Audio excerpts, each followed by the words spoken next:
कहानी की शुरुआत होती है आज से 65 साल पहले, जब दुनिया न्यूक्लियर वॉर की वजह से लगभग खत्म सी हो गई थी। बिजली और हर तरह के कम्युनिकेशन सिस्टम एक ही रात में पूरी तरह बर्बाद हो गए। पूरी दुनिया बहुत बुरे दौर से गुजर रही थी। तब अमेज़न के जंगलों में एक साइंटिस्ट को जेनेसिस पेड़ मिला। इसके करिश्माई फूल में इतनी ज्यादा ताकत थी कि ये पूरी दुनिया को बिजली दे सकता था। इससे इंसानों ने फिर से सब कुछ बनाना शुरू कर दिया। इस आविष्कार के बाद सभी जेनेसिस पेड़ सरकार के कंट्रोल में आ गए। इस न्यूक्लियर युद्ध के बाद पैदा होने वाले 90% बच्चों में जेनेटिक प्रॉब्लम्स आने लगी। इसके बाद साइंटिस्टों ने ये प्रॉब्लम सॉल्व करने के लिए उसी पेड़ के फूल को ह्यूमन डीएनए में डाल दिया। इसके बाद हर एक इंसान अपनी माँ के पेट से ही कोई ना कोई ताकत लेकर पैदा होने लगा। किसी की सुनने की शक्ति कुछ ज्यादा ही बेहतर होती तो किसी की नजर बहुत ज्यादा ही बेहतरीन। इस तरह की ताकतों के साथ पैदा होने वाले लोगों को जेनेटिक्स बुलाया जाने लगा और ये लोग इस नई दुनिया में बिल्कुल राजाओं की तरह जीने लगे।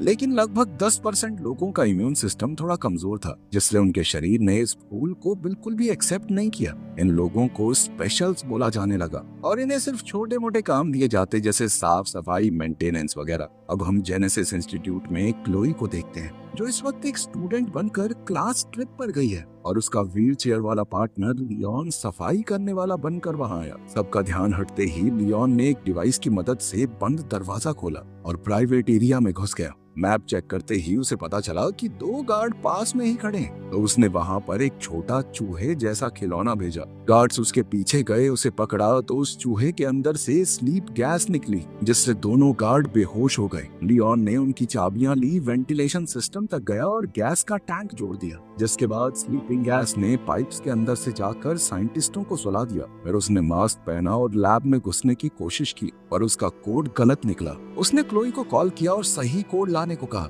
मेन लॉबी में क्लोई ने कुछ लड़कों को स्पेशल्स के बारे में बोलते सुना कि उन्हें तो मार देना चाहिए। क्लोई ने उनसे झगड़ा शुरू कर दिया। बाकी बच्चे भी उन्हें उकसाने लगे। एक गार्ड भाग कर आया। क्लोई ने बेचारी बनकर गार्ड से मदद मांगी और उसी वक्त उसकी जेब से नोटबुक चुरा ली। नोटबुक में उसे सही कोड मिला जो उसने लियोन को भेज दिया। कोड मिलते ही लियोन जल्दी से लैब में घुस गया। उसने अपनी माँ की पुरानी घड़ी निकाली, जिसमें लिखा था कि हम सब एक हैं, हम सब बराबर हैं। ये पढ़कर उसे हिम्मत मिली। उसने एक लिवर खींचा, मशीन खुली और अंदर जेनेसिस ट्री था। उसने एक पुराना हथियार लिया और शीशे के अंदर छेद करना शुरू किया। लेकिन जैसे ही वो फूल तोड़ने लगा, पेड़ ने बहुत सारे स्पाइक शूट कर दिए और अचानक से अलार्म बजने लगा। लियोन ने फिर भी फूल को एक ब्लू कैप्सूल में पैक कर लिया। अनाउंसमेंट हुई कि ये बिल्डिंग अब लॉकडाउन में जा रही है और सबको जल्द से जल्द बाहर निकलना होगा। क्लोई लियोन का इंतजार करना चाहती और गार्ड्स ने उसे बाकी स्टूडेंट्स के साथ बाहर भेज दिया। इसी तरह किस्मत से लियोन भी समय रहते बाहर आ गया। बाहर लियोन ने जानबूझकर क्लोई को टक्कर मारी और उसका टेडी बियर नीचे गिरा दिया। उसने टेडी वापस देने से पहले कैप्सूल को टेडी के अंदर छुपा दिया। जब गार्ड्स ने लियोन की जेब चेक की तो उन्हें सिर्फ एक घड़ी मिली। उन्होंने घड़ी पर लिखी हुई बात का मजाक उड़ाया और साथ ही लियोन को फ्रीक कहकर पुकारा। एक आदमी बहुत ध्यान से सभी स्टूडेंट्स को चेक कर रहा था, लेकिन उसने भी ये तो नहीं सोचा कि स्टडी के अंदर फूल छुपा हुआ होगा। कुछ देर बाद क्लोई और लियोन सड़क पर बड़ी स्क्रीन पर न्यूज देखने लगे। सेनेटर फ्रैंक लोगों से कह रहा था कि पैदा होने से पहले ही क्यों, हम फूल का इस्तेमाल लोगों के जन्म लेने के बाद भी तो कर सकते हैं। इसके बाद फेमस सिंगर मीरा वहां आई। उसने अनाउंस किया कि वो बिना ताकत वाले लोगों की डिस्ट्रिक्ट में फ्री टूर कर रही है, ताकि सब लोग एक साथ मिलकर रहें। अपना हुलिया बदलने के बाद लियोन ने क्लोई को समझाया कि पॉलिटिशियंस और सेलिब्रिटी सिर्फ ड्रामा करते हैं, उन्हें हम जैसे लोगों की कोई परवाह नहीं है। अभी थोड़ी देर पहले सड़क पर एक हमारे जैसे गरीब आदमी को खाने के स्टोर से धक्का देकर निकाल दिया गया। तभी हम देखते हैं कि एक सफाई करने वाला आदमी खिड़की से कुछ मिटा रहा था। वहाँ लिखा था डेथ टू द जेनेटिक्स, जिसका मतलब था कि सब लोग जेनेटिक्स को देखकर खुश तो नहीं है। वहीं मीरा के मैनेजर ने उसे कहा कि हालात खतरनाक हो रहे हैं। स्पेशल डिस्ट्रिक्ट जहाँ पर वो 10% लोग रहते हैं जिनके ऊपर उस फूल ने काम नहीं किया, वो पहले से बहुत रिस्की है और बहुत ज्यादा भीड़ आएगी, इसलिए ऑटोग्राफ सेशन को कैंसिल करना होगा। मीरा को ये बात बिल्कुल पसंद नहीं आई। उसने कहा कि ऐसे थोड़ी आएगी एकता, मुझे लोगों के सामने जाना होगा, उन्हें अपने जैसा महसूस करवाना होगा। उसने इवेंट को कैंसिल करने से मना कर दिया। क्लोई और लियोन जब घर जाने लगे तो स्पेशल डिस्ट्रिक्ट के गेट पर गार्ड्स ने उनकी आईडी चेक की। लियोन शॉपिंग करने गया तब क्लोई टीवी पर फ्रैंक का इंटरव्यू देख रही थी। अब फ्रैंक बोल रहा था कि उसने ऐसी दवाई बनाई है जिससे वो 10% लोग जिनके अंदर ताकत नहीं आई थी वो भी अब इस ताकत को महसूस कर पाएंगे। उन्हें भी अब बाकी सब जैसा बनाया जा सकता है। क्लोई ये देखकर बहुत खुश हुई, लेकिन लियोन ने कहा कि ये सब झूठ है। फिर वो दोनों अपने घर गए एक छोटी सी वर्कशॉप में। क्लोई वहाँ पौधे उगाती है और लियोन कुछ डिवाइसेस बनाता है। लियोन फूलों से वो हिस्से निकालता है जिनके अंदर ताकत है और उनकी मदद से अपाहिज लोगों के लिए खास तरह के प्रोस्थेटिक्स बनाता है ताकि वो लोग भी एक आम जिंदगी जी सकें। क्लाइंट्स के पैसों से उनका रोज का गुजारा हो जाता है। क्लाइंट्स का काम खत्म होने के बाद एक आदमी ने जेनेटिक डिस्ट्रिक्ट से कॉल किया और कहा कि मुझे कुछ ठीक करवाना है। क्लोई ने मना कर दिया, ये कहकर कि हम लोग कहीं जाके ठीक नहीं करते, दुकान पे ही आना पड़ेगा आपको। और जब लियोन ने सुना कि वो आदमी 3 गुना पेमेंट देगा तो उसने कहा कि कोई नहीं, आ जाएंगे। क्लोई डर गई क्योंकि ये थोड़ा इलीगल काम था। लियोन ने उसे समझाया कि मुझे सारा रास्ता पता है, कहाँ पे गार्ड्स हैं कहाँ पे नहीं, किसी को भी पता लगे बिना अंदर जा सकता है। अब वो दोनों एक महंगे से रेस्टोरेंट में पहुंचे जहां कुक ने उन्हें पीछे के दरवाजे से अंदर लिया। वो कुक भी उन्हीं की तरह था। उसके पास एक मैकेनिकल सूट था जो उसे चलने में मदद करता है, अपाहिज होने के बाद भी। अचानक एंटी जेनेटिक्स नाम की गैंग मेन दरवाजा तोड़कर अंदर घुस गई और उन्होंने बिजली भी काट दी। लियोन ने सूट ठीक करने का काम पूरा किया। कुक ने कहा कि मैं देख कर आता हूँ बिजली कैसे चली गई, साथ ही आपके पैसे भी ले आऊंगा। गैंग ने अब रेस्टोरेंट को तोड़ना शुरू कर दिया और खास शक्तियों वाले इंसानों को मारना भी। कुछ ही मिनटों में बहुत से टेबल्स टूटे पड़े थे और बहुत सारी लाशें जमीन पर थी। फिर गैंग का लीडर दीवार पर कुछ लिखने लगा। इतने में कुक वापस किचन में आया। उसके शरीर पर खून लगा हुआ था। उसने अपनी आखिरी सांसें भरते हुए क्लोई और लियोन को बताया कि बाहर क्या हो रहा है और फिर दम तोड़ दिया। अब क्लोई और लियोन ने भागने की कोशिश की, लेकिन पीछे के दरवाजे पर ताला लगा हुआ था। अब उन्हें यहाँ से भागने के लिए कुछ तो दिमाग लगाना पड़ेगा। लियोन ने क्लोई से कहा कि कुक का मैकेनिकल सूट पहनने में मेरी मदद करो। कुछ मिनट बाद 2 गैंग वाले किचन में आए। उन्हें सिर्फ मरा हुआ कुक ही दिखाई दिया क्योंकि क्लोई और लियोन छुपकर बैठे थे। वो लोग दीवार पर कुछ लिखते हुए बात कर रहे थे कि कल एक छोटा शो होगा और अगले दिन बहुत बड़ा काम। एक गुंडे ने अपने कुछ आइडिया देने की कोशिश की, लेकिन बॉस ने उसे चाकू दिखाकर धमकाया कि प्लान में कोई बदलाव नहीं होगा, ठीक है। एक आदमी ने कागज गिरा दिया और क्लोई ने उसे उठाया। पुलिस की आवाज आई तो गुंडे निकल गए। अचानक लियोन के सूट ने कंट्रोल छोड़ दिया। सूट ने खुद ब खुद उसे खड़ा कर दिया और काउंटर पर फेंक दिया। दोनों आदमी उसके पीछे आए तो लियोन ने बर्तनों और गर्म पानी का इस्तेमाल करके उनसे लड़ाई की। लड़ाई के दौरान बॉस का मास्क हिल गया और उन्हें उसका चेहरा दिख गया। गुंडों ने लियोन को काउंटर पर दबा दिया और क्लोई उसे बचाने कूद पड़ी। फिर लियोन ने गुंडों के ऊपर आटा फेंका और जल्दी से वहां से निकलने की सोची। अब वो क्लोई के साथ एग्जिट की तरफ भागने लगा। सूट की ताकत से लियोन ने दरवाजा तोड़ दिया और वो दोनों वहां से बाहर निकल गए। बाहर लियोन को सूट में चल पाना बड़ा मुश्किल सा हो गया तो क्लोई उसे संभाल कर एक गली में ले गई।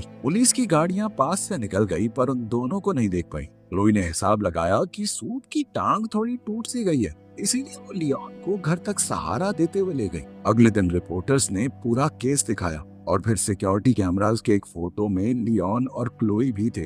अब मीडिया बातें फैलाने लगा कि शायद ये भी गैंग के लोग हैं। सारी इंफॉर्मेशन निकाली गई ताकि पुलिस को भेजी जा सके। स्पेशल फोर्सेस के कैप्टन हजिज ने कहा कि ये बिना खास शक्तियों वाले लोगों का जो एरिया है ना, ये क्राइम का अड्डा बन चुका है। हम जल्द ही स्पेशल डिस्ट्रिक्ट के ऊपर रेड करेंगे। लियोन और क्लोई डर गए क्योंकि उन्होंने उसे पहचान लिया था। दरअसल वो उसी गैंग का लीडर है जिसका चेहरा उन्होंने पिछले दिन लड़ाई में देखा था। क्लोई ने वो कागज खोला और पता चला कि वो मीरा के कॉन्सर्ट का फ्लायर है जिसके अंदर एक छोटा सा मैप बना हुआ है। वो लोग समझ गए कि इस गैंग वाले लोग कॉन्सर्ट पर हमला करेंगे और इस बात के लिए दोषी हम जैसे लोगों को ठहराया जाएगा। लियोन डर कर सामान पैक करने लगा ताकि वो शहर छोड़ दे, पर क्लोई ने कहा कि हमें लोगों को बचाना होगा। सिर्फ हम दोनों हैं जिसे पता है हमला कहाँ होने वाला है। बहुत सारे निर्दोष लोग मरेंगे वहाँ पर, क्या हम ऐसा होने देंगे? इस पर लियोन ने कहा कि एक ऐसा आदमी जिसका नीचे का शरीर चलता नहीं और एक 12 साल की लड़की क्या कर लेंगे?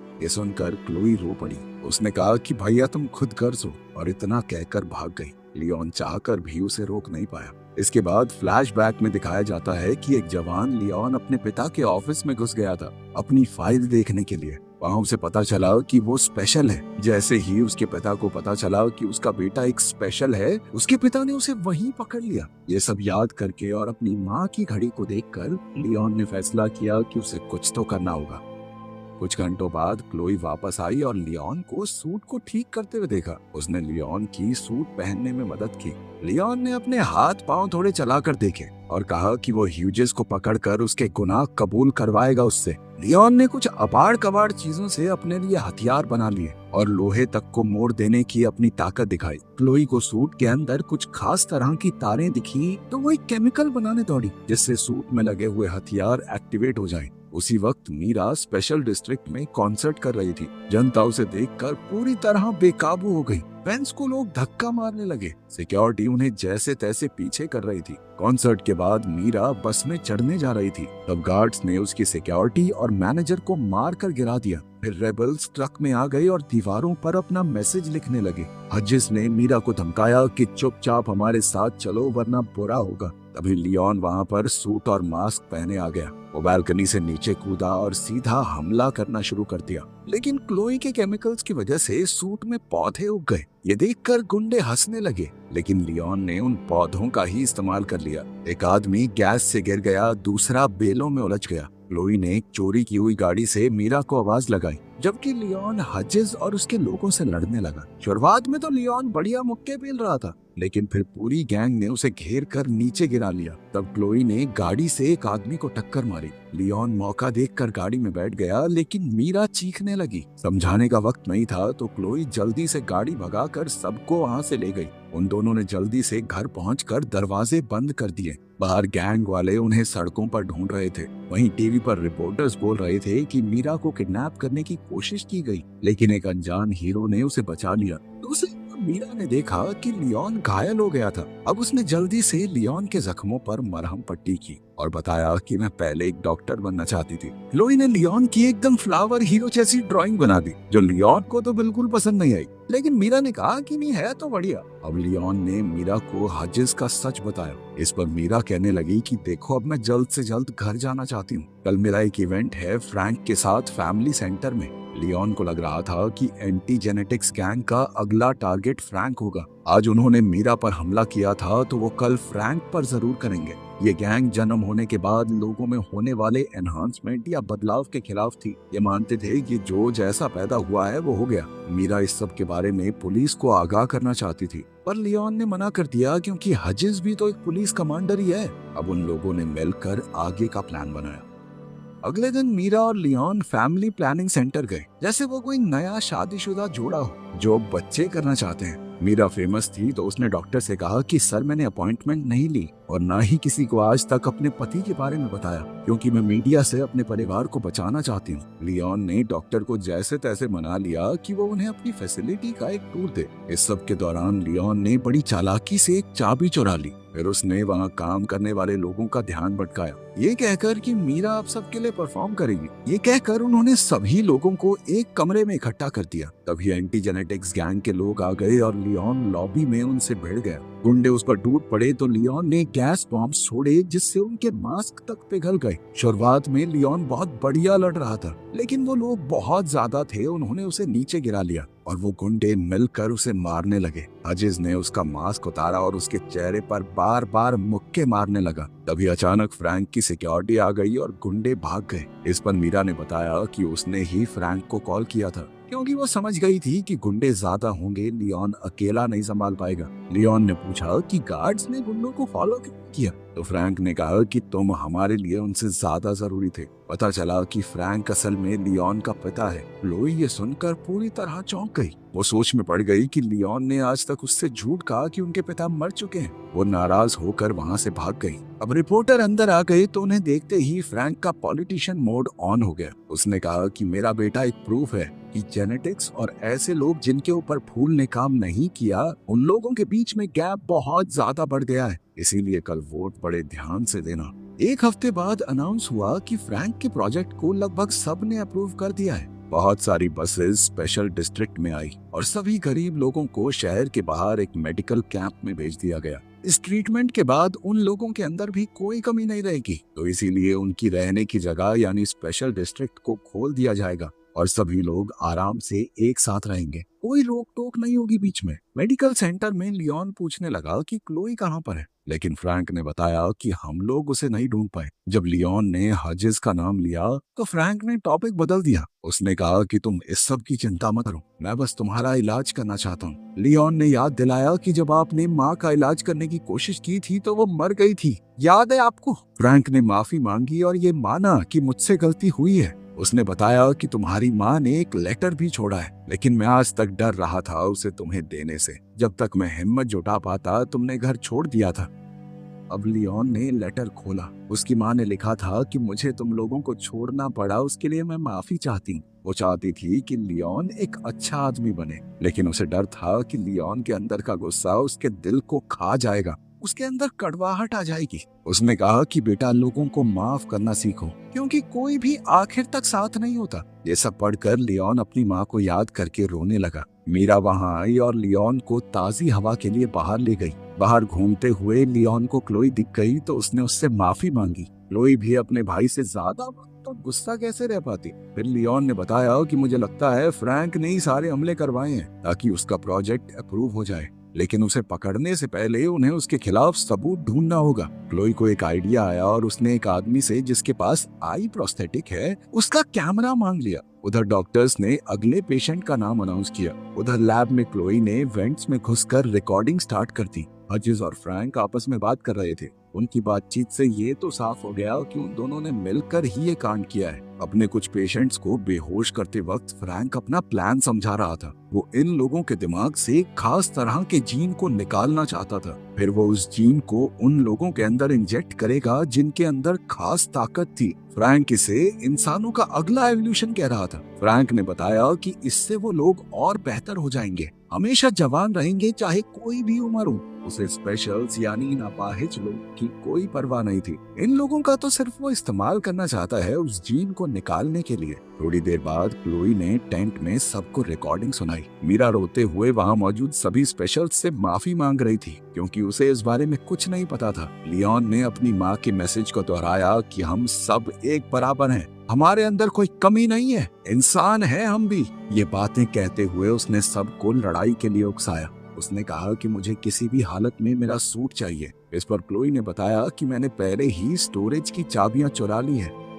अगले दिन फ्रैंक और कुछ नर्सेज लियोन के कमरे में आ रहे थे उसका इलाज करने के लिए। लियोन ने चद्दर के नीचे अपना सूट पहना हुआ था। उसने तुरंत अपने पिता को पकड़ लिया और नर्सेज से वो इंजेक्शन छीन लिया। फ्रैंक ने कहा कि मैंने ये सब तुम्हारे लिए किया है बेटा, मैं तुम्हारा इलाज करना चाहता हूँ। लेकिन लियोन ने कहा कि तुम एक हैवान हो और कुछ नहीं। अब लियोन ने उसे कमरे के अंदर बंद कर दिया। उसने क्लोई से थोड़ा बारूद लिया और सिक्योरिटी रूम की तरफ दौड़ने लगा। वहाँ मौजूद गार्ड से लड़कर उसने उन्हें गिरा दिया, लेकिन एक गार्ड ने जल्दी से अलार्म बटन दबा दिया ताकि सबको इस गड़बड़ी का पता चल जाए। उधर क्लोई ने कैमरा को कंप्यूटर से कनेक्ट किया ताकि वो पूरी रिकॉर्डिंग पुलिस को भेज सके सबूत के तौर पर। लियोन के जाने से पहले मीरा ने उसे किस किया और कहा कि लौट कर जरूर आना। उधर टेंट वाले एरिया में हजिज अपनी गैंग के साथ आ चुका है। लियोन और स्पेशल्स ने उन्हें घेर लिया और बहुत बड़ी लड़ाई शुरू हो गई। स्पेशल्स के पास सिर्फ बर्तन, पाइप्स जैसी नॉर्मल चीजें थी, लेकिन उनकी तादाद ज्यादा होने की वजह से लड़ाई बराबर की चल रही थी।